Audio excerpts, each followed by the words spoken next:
Esse vídeo não é um ataque a ninguém, é apenas um abrir de olhos à direita e ao Brasil para explicar o plano de fundo, o que realmente está acontecendo. O Moraes, caladinho, aproveitou a distração nacional para enterrar uma das maiores fraudes do dia 8 de janeiro. O Vorcaro comprou até mesmo a nossa Polícia Federal. Você sabe que o escritório de advocacia e a esposa do Alexandre de Moraes tinham um contrato de 139 milhões de... A Rumble convocou uma advogada peso pesado contra Alexandre de Moraes lá nos Estados Unidos. Uma sequência de acontecimentos está agitando os bastidores de Brasília e promete gerar muita repercussão. No vídeo de hoje você vai entender por que o caso Banco Master voltou ao centro das discussões, quais são as alegações envolvendo pessoas ligadas à Polícia Federal e por que esse assunto está provocando tantos questionamentos. Também vamos falar sobre o novo capítulo da disputa judicial entre Rumble e Trump Média e o ministro Alexandre de Moraes nos Estados Unidos. Uma ação que continua repercutindo fora do país. Além disso, vamos mostrar a repercussão do arquivamento de inquérito relacionados aos atos de 8 de janeiro, tema que voltou ao debate após recentes decisões judiciais. E ainda vamos abordar os bastidores da direita, a troca de declarações entre Michele e Flávio Bolsonaro e as análises que surgiram sobre os possíveis impactos políticos desse episódio. São vários assuntos importantes em um único vídeo. Então já deixe seu like, inscreva-se no canal e acompanhe até o final, porque vamos analisar cada um desses temas e mostrar o que está sendo divulgado sobre eles. Um ataque a ninguém, é apenas um abrir de olhos à direita e ao Brasil para explicar o plano de fundo, o que realmente está acontecendo. A minha bagagem na advocacia criminal me ensinou a mexer o tabuleiro, me ensinou a ler a maldade do oponente. Por isso, eu faço uma pergunta sincera. Você é um conservador, e eu sei que é. Você vincularia sua imagem a algum desvio moral? Você colocaria em risco seu capital político e seu futuro político, vinculando sua imagem a alguém com desvio moral? A resposta é com certeza não. E o regime, o sistema, sabe disso. Aqui está o verdadeiro motivo pelo qual pessoas que estavam na campanha do Flávio pularam do barco e pessoas não querem entrar. Por quê? Porque criaram uma fumaça de que há mais a vir contra o Flávio Bolsonaro. E para mim ficou muito claro que é essa a estratégia do sistema. A direita subiu muito a régua da moralidade e nenhum conservador quer se vincular a algum desvio moral. Tem ou não tem vídeo? Ninguém quer pagar para ver. Vai que tem algum vídeo. Aqui está a sacada do sistema, a sacada do regime. E você vai entender que eu tô certo. Todo mundo sabe que o regime não queria Flávio Bolsonaro. O regime não queria o Bolsonaro. O regime também não queria o Lula. O regime tentou criar uma terceira via do Centrão, mas não conseguiu. Agora, passou o prazo de descompatibilização e só tem Lula e Flávio. Qual o nome menos pior para o regime? Lula, é óbvio. Um cara que já foi salvo pelo regime, um cara que tem uma capivara gigantesca, é um cara mais fácil de ter à mão. É rodeado de criminosos, é rodeado de corruptos. É muito mais fácil você negociar com este cidadão. Por isso, o regime escolheu. Precisamos tirar o Flávio Bolsonaro do caminho. Não tem mais como criar um outro candidato de direita. Não há mais tempo hábil de substituir o Flávio e os demais candidatos de direita não vão crescer ainda que o Flávio saia do caminho. Qual a estratégia do regime? Desgaste do Flávio e, principalmente, tirar os maiores e principais aliados do lado dele. E estes são conservadores. Aí então chegam os mensageiros nos ouvidos dos principais apoiadores da direita e começam a ventilar. Vem mais coisa contra o Flávio. Vem mais coisa aí contra o Flávio. Quem estava no barco imediatamente pula. Quem estava para entrar, recua. Na esquerda não há moralismo. A Glaze não está preocupada se algo mais vai explodir contra o Lula. Ela continua no barco. Agora, os conservadores se preocupam com a moral e seu capital político. Na dúvida, vamos aguardar. E o mensageiro, então, fomenta essas informações. Agora, informações por informações, uma hora ela perde a credibilidade. Agora o regime precisa validar essas informações. O regime puxa um cara da manga, Antony Garotinho. E o regime coloca na boca do garotinho aquilo que fomentou no ouvido dos apoiadores do Flávio. Antony Garotinho agora precisa validar a fofoca, para que a fofoca passe a ter alguma credibilidade. Na dúvida, eu vou sair da campanha do Flávio ou não vou entrar. Isso atrapalha? Atrapalha muito. Aí vem essa fala do garotinho. Coisa inacreditável. Vocês não acreditam, eu vou até contar, sem dar nomes aqui, como é que era a festa. O nome da festa, A Noite das Astronautas. Eu falei, A Noite das Astronautas? O que é isso? Foi ver o vídeo. As mulheres peladas, os homens pelados, mas as mulheres tinham um capacete de astronauta na cabeça. E aí, o homem, para escolher a mulher, levantava aquela viseira do capacete e disse, é essa aqui que eu quero. Gente, isso é um absurdo. Deputados, senadores, governadores, muitos secretários, homens que defendem a família. Quer dizer, então, que aquela informação que eu recebi de um mensageiro que eu confio, ela é verdadeira? Mas espera, esse vídeo de fato existe? Quem vai pagar para ver? Tá, Jeffrey? Mas por que garotinho se sujeitaria a isso? Ora, não subestime o regime. STF anula condenação de ex-governador Antony Garotinho no caso da Operação Chequinho. Olha só, na decisão, o relator, Cristiano Zanin, o advogado do Lula, o advogado do PT, afirmou que a condenação se baseou em provas consideradas ilícitas. Garotinho havia sido condenado a mais de 13 anos de prisão. Que número, né? E quando foi essa decisão? Há 3 meses, 28/3. Garotinho tinha pedra para pagar. E sabem por que eu tenho certeza que esse é o jogo? Primeiro, olhando no olho desse sujeito. Segundo, a advocacia criminal me deu bons amigos nessa caminhada.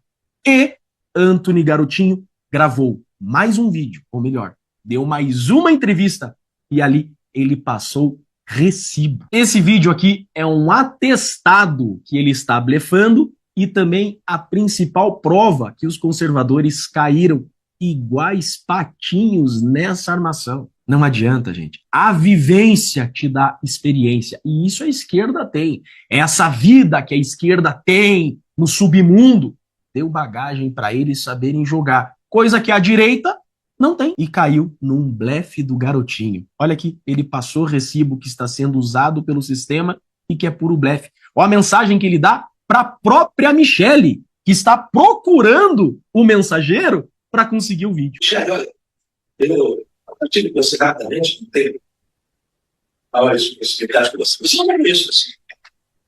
Tem algumas pessoas até próximas de você, senadoras, e outras pessoas ligaram também pedindo vídeo. Entende? Eu só falo uma coisa aí, que eu falo a mesma coisa para todo mundo. Sabe uma propaganda que tem contra a assédio sexual? Que diz, não é não. Ele tá blefando. Então, não é não. Ele tá enganando. E para quem quiser. Ele tá enganando todo mundo. Que é exploração política. Olha que O que é exploração política? Porque em determinado momento da minha fala, eu digo, pessoas que defendem a família. Eu não sei quem você acha que estava lá. Da minha parte, nem você, nem ninguém vai saber. Como que cai na conversa de um larápio desse? Olha isso, é blefe, é fake. Ainda compartilha esse vídeo. Gente, a direita é muito inocente. É óbvio que o regime quis assustar os conservadores para todo mundo pular do barco do Flávio. Eu não estou aqui para enfrentar uma tirada de candidatura no tapetão. Olha, acaba de dizer o que ele tá fazendo. Tá vendo? Tá se defendendo daquilo que ele sabe que tá devendo. Quando eu estava assistindo esse vídeo, aquele que você fez contra... Olha, assistiu o vídeo da Michele. Olha isso, ele tá jogando com ela. Claro, quando você lá. Gente, pelo amor de Deus, alguém tem que alertar a Michele que ela está sendo enganada pelo garotinho. Olha só, esse cara tá usando pessoas inocentes, pessoas que estão vulneráveis mentalmente, psicologicamente, pelo momento que estamos vivendo. Olha só, isso aqui é macaco velho, gente, governador de Rio de Janeiro. Houve confusão que seria então, até essa questão da mulher excluída da casa lá no Ceará. Isso aí não é vídeo amador. Você não ia querer transformar a sucessão no Brasil em assunto do Ceará. Eu sou muito franco. Dizer que talvez seja por isso que o cara não gosta muito de mim, o candidato é Tarcísio. O candidato dele é o Tarcísio. É o candidato que o STF queria. Tarcísio, eu achava que o Tarcísio era melhor. Mas, como eu não voto no PT, eu votarei no candidato que estiver representando o campo conservador. Olha só, essa mensagem é para os conservadores. O relator do processo dele foi o Zanin, que anulou o processo dele. Será que ele não está devendo pedra pro PT? Eu não voto no PT. Foi o PT que anulou teu processo, cara. Não estou aqui servindo a projeto de ninguém. Não estou aqui servindo projeto de ninguém. Óbvio que está. Ele está falando pro próprio espelho. Gente, por favor, alguém avisa a Michele, a Damares, os conservadores, lideranças de direita, que eles estão sendo passados para trás pelo regime. Tá muito claro. Eu sou advogado criminalista há 14 anos. Tá nítido para mim a armação. Vocês que têm projeto político, são conservadores, pulem do barco. Porque vai surgir mais coisa contra o Flávio. Eu, inclusive, vi o vídeo. Você viu? O garotinho. Eu vi o vídeo. Gente, quem é garotinho na ordem do dia para ter visto esse vídeo? Que relação garotinho tem com a Polícia Federal que está submissa ao André Mendonça? É blefe, é mentira, é fake para criar fumaça. E na dúvida, eu que sou um conservador, tenho futuro político a preservar, tenho pretensões em 30, pretensões em 34, quer saber? Não vou entrar na campanha do Flávio. Isso acontecendo, as principais lideranças conservadores retardando a entrada na campanha do Flávio, já é suficiente para o Lula, que está gastando 500 milhões bancando a Globo e a imprensa, vencer a eleição. Gente, tá muito claro, é isso que aconteceu. Está faltando alguém com malandragem, convivência perto dessas pessoas a interpretar esse cenário. Eu queria poder chacoalhar vocês e dizer, pelo amor de Deus, não caiam nessa conversinha. Vocês estão sendo enganados. As conversas de corredores, as chantagens estão funcionando. Coloquem a cabeça para funcionar. Pense nas lideranças que estão hesitando a apoiar o Flávio. É tudo chantagem e medo que algo mais surja. Pode ser que tenha? Não sei. Alguém vai pagar para ver? Ninguém quer pagar para ver. Isso pode custar a eleição do Flávio, ou melhor, isso pode custar mais 4 anos de PT. Ficou muito claro para mim que essa é a estratégia do regime para o Lula vencer as eleições. E está dando claro para você. Ao final desse vídeo eu te garanto que você vai entender exatamente como que o Vorcaro comprou até mesmo a nossa Polícia Federal. Você sabe que o escritório de advocacia e a esposa do Alexandre de Moraes tinham um contrato de 139 milhões de... 129? Eu nem lembro mais.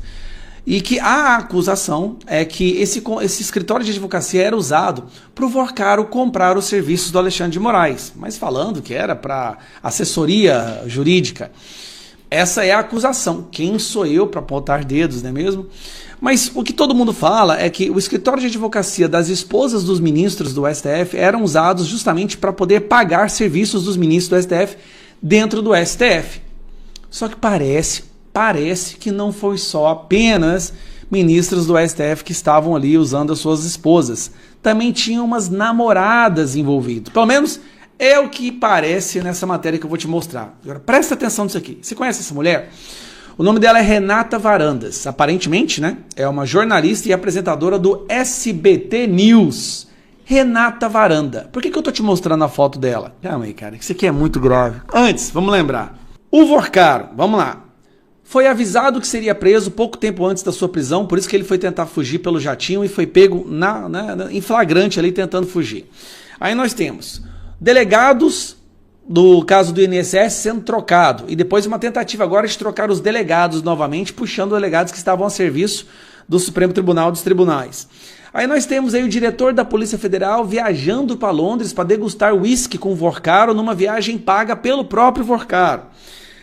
Aí nós ficamos sabendo que o André Mendonça retirou o Andrei Rodrigues de toda a cadeia de informação. O Andrei Rodrigues não sabe de mais nada, tanto é que ele ficou surpreso quando houve uma busca e apreensão na casa do Jacques Wagner, líder do governo no Senado.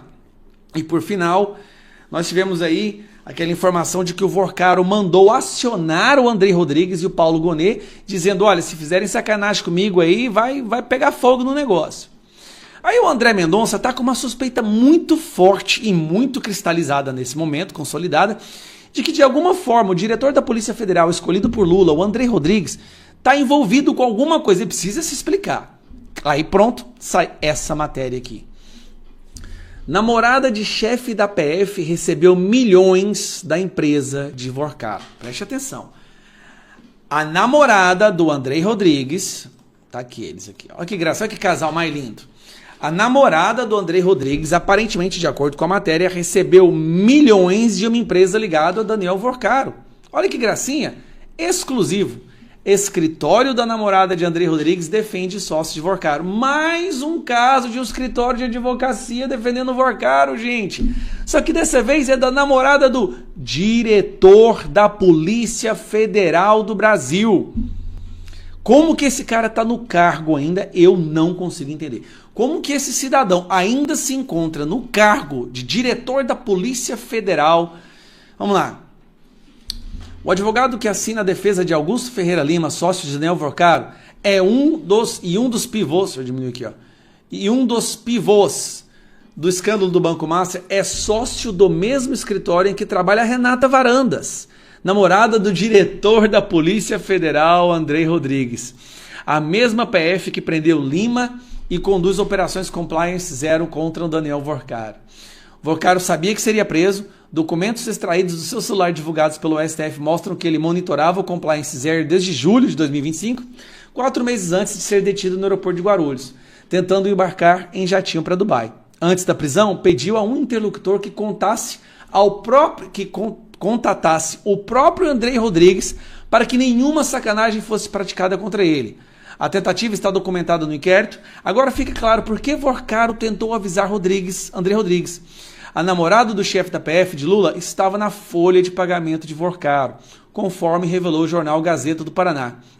Fica escancarado também que o ministro André Mendonça determinou o afastamento de Andrei Rodrigues das investigações, chegando ao ponto de proibir os próprios agentes de informar o diretor-geral da PF sobre suas ações. Renata Varandas estava na folha de pagamento da Ambipar e teve papel fundamental na empresa para pautar os interesses financeiros do esquema. Ela não é uma jornalista que errou uma vez. Ela tem um método, e esse método a coloca no centro do esquema como sua peça de comunicação mais sofisticada. Olha isso aqui, gente. Renata Varandas, namorada do diretor da Polícia Federal. A empresa dela recebia milhões do Daniel Vorcaro. Daniel Vorcaro, que curiosamente ficou sabendo que seria preso, que mandou acionar o Andrei Rodrigues, que levou o Andrei Rodrigues para degustar vinho, que pagou viagem para o Andrei Rodrigues. O que mais falta, pelo amor de Deus, o que mais falta para que esse cara seja sumariamente afastado do STF? Primeiro, o governo teria que decidir isso, não vai. Paulo Gonet teria que lutar por isso, não vai porque ele estava degustando vinho. Ministros do STF teriam que impor isso, fazer uma liminar, não vai porque eles também estavam recebendo dinheiro aí nos escritórios de advocacia da Expo. O Vorcaro comprou o Brasil, cara. Por isso que o Vorcaro está revoltado. Falei, cara, ele gastou tanto dinheiro comprando todo mundo e agora o cara está preso. Que absurdo é esse? Vorcaro, abre a boca, irmão. Delata logo tudo, é a única chance que você tem. Vídeo que você não vai encontrar em nenhum outro canal. A Rumble convocou uma advogada peso pesado contra Alexandre de Moraes lá nos Estados Unidos. E eu vou te mostrar, e eu quero que no final você me diga se é ou não é impressionante, porque o melhor tá no final. Presta atenção nessa, porque o cerco internacional contra Alexandre de Moraes acabou de ficar mais apertado e mais sério. A Rumble, aquela plataforma de vídeos que o Moraes baniu do Brasil, está processando ele nos Estados Unidos e acabou de reforçar o time jurídico com uma advogada de currículo assustador.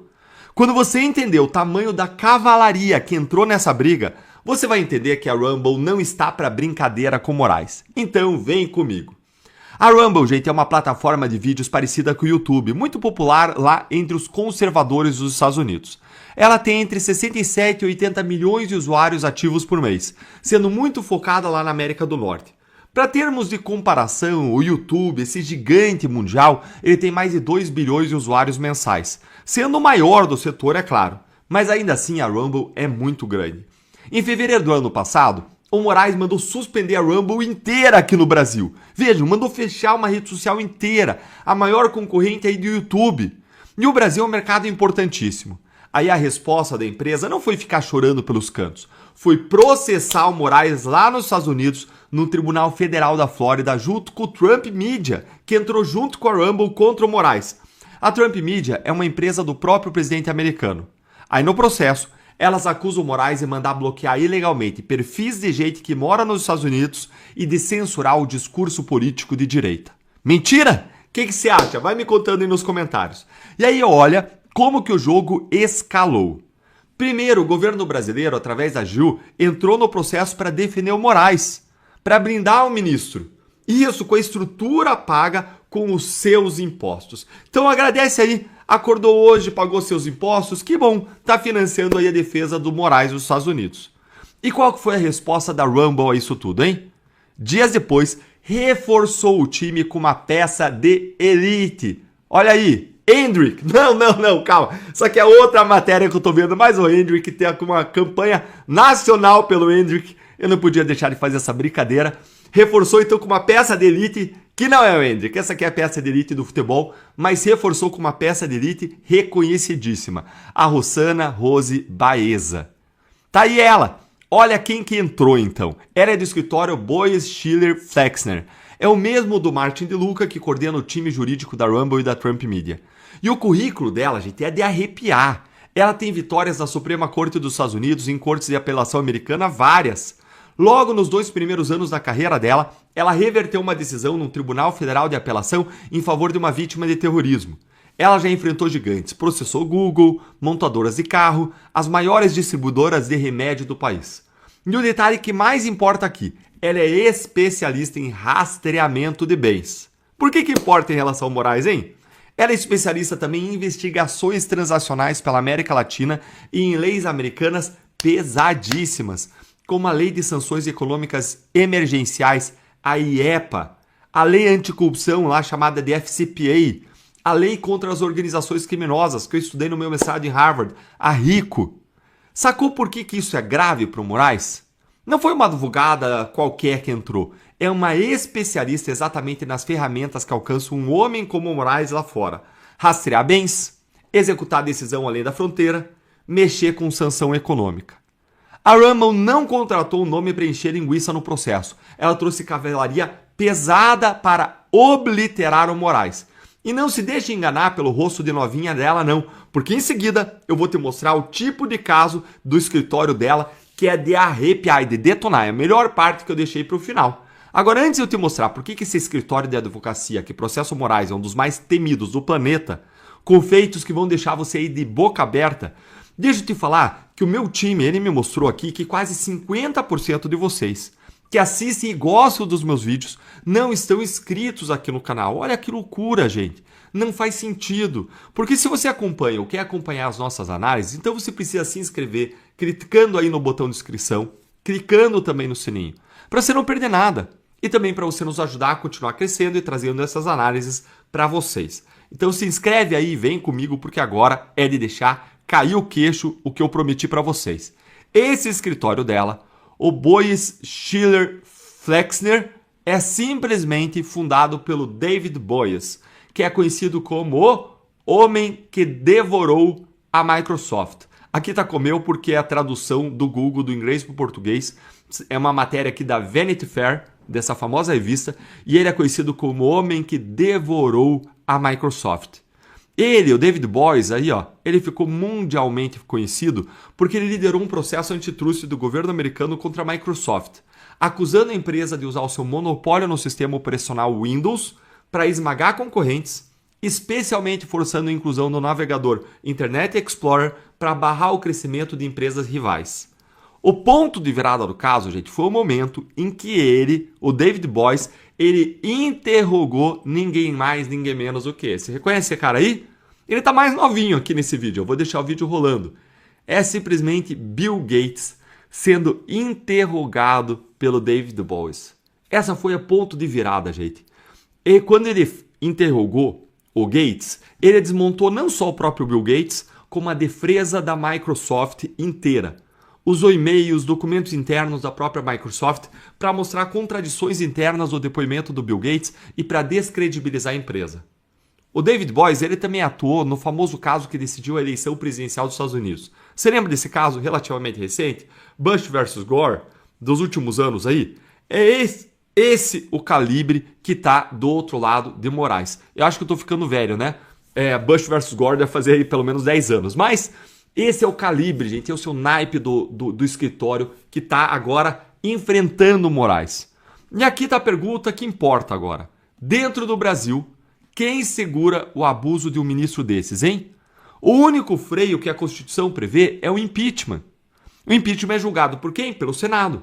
Só que olha o absurdo, mais de metade dos senadores já assinou um pedido de impeachment do Moraes e ele nunca foi nem pautado, mas sim engavetado para proteger o ministro. Ele estava grudado hoje na televisão assistindo Brasil e Japão. Aliás, cá entre nós, um jogo sofrível, ruim. O Moraes, caladinho, aproveitou a distração nacional para enterrar uma das maiores fraudes do dia 8 de janeiro. 2 inquéritos abertos contra parlamentares da direita há mais de 3 anos acaba de ser enterrado. Um desses inquéritos aberto por conta de uma piada de internet. Eu vou te contar essa história do começo ao fim e te mostrar por que esse arquivamento é, na verdade, uma confissão de fraude do próprio ministro Moraes. Vamos ao que aconteceu hoje. O Moraes determinou o arquivamento de 2 inquéritos do dia 8, um contra o deputado André Fernandes, do PL do Ceará, e o outro contra a ex-deputada Silvia Auap. Os 2 eram investigados, pasmem, por publicações que fizeram nas suas redes sociais na época dos atos do dia 8 de janeiro. E presta atenção no caso específico do André Fernandes. É de cair o queixo, mas ele foi simplesmente investigado por conta de uma piada de internet. Havia uma foto que ele compartilhou da porta do gabinete do ministro Moraes que havia sido arrancada. A porta estava fora do lugar. E ele postou o seguinte, aspas, quem rir vai preso. E era uma piada. Mas quem quase foi preso foi ele. O ministro Moraes simplesmente mandou para a cabeça do parlamentar, que deveria ter imunidade, né? Mandou para a cabeça dele a acusação de incitação ao crime, porque ele botou quem ri vai preso num gabinete sem porta. É isso mesmo. Até a PGR do Gonê, que é servil e submissa ao Moraes, não encarou essa e disse que não havia incitação ao crime. É óbvio que não havia incitação ao crime. Crime é o que fizeram os ministros, sobretudo o ministro Moraes, com todas essas pessoas e com todos esses casos. E agora, por que então o arquivamento é feito? Por que o arquivamento demorou tanto tempo? Por que mais de 3 anos para que isso ocorresse? Eu vou te explicar. A verdade, meus caros, é que todos esses inquéritos do dia 8, essas acusações contra parlamentares ou contra as velhinhas, que o cara do algodão doce, o cara da bolinha de gude, enfim, esse povo todo que estava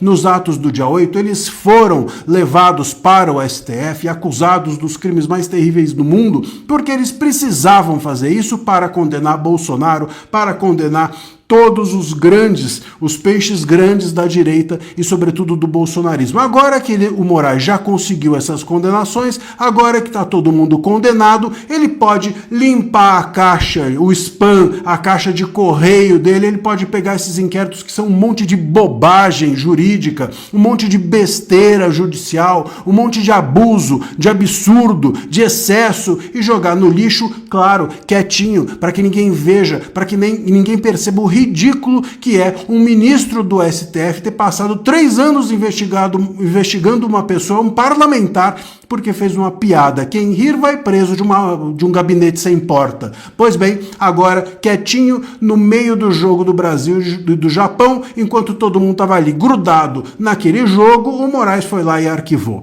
Bom, é isso que está acontecendo e é isso que o Moraes vai tentar fazer daqui para frente. Como ele já conseguiu o que ele queria, que era condenar todo mundo envolvido de peixe grande da direita e do bolsonarismo nos atos do dia 8 de janeiro, sobretudo o Jair Bolsonaro, tudo mais que foi usado para essas condenações, o Moraes vai, quando a gente estiver com o olho para cá, pegar e jogar fora pro lado de lá. Quando a gente estiver distraído com alguma coisa, ele vai pegar e jogar fora pro lado de lá, vai jogar no lixo para que a gente não perceba os abusos que foram cometidos durante todo esse tempo para perseguir a direita e, sobretudo, o bolsonarismo, em especial o Bolsonaro. É isso. Sempre foi isso e sempre será isso. Uma farsa processual, uma fraude cometida pelo STF, um abuso completo dos nossos direitos. Essa é a jogada, essa sempre foi a jogada e cada vez fica mais explícito. Deixa aqui o seu comentário. Por isso e por essas notícias que esse canal acompanha diariamente os principais acontecimentos da política nacional, nosso objetivo é reunir informações, mostrar o que está sendo divulgado, apresentar diferentes versões dos fatos e acompanhar os desdobramentos de cada caso. Se você gosta desse tipo de conteúdo, inscreva-se no canal, deixe seu like e ative as notificações. Assim você recebe os próximos vídeos sempre que houver novidades sobre esses assuntos que estão movimentando Brasília e também repercutindo internacionalmente.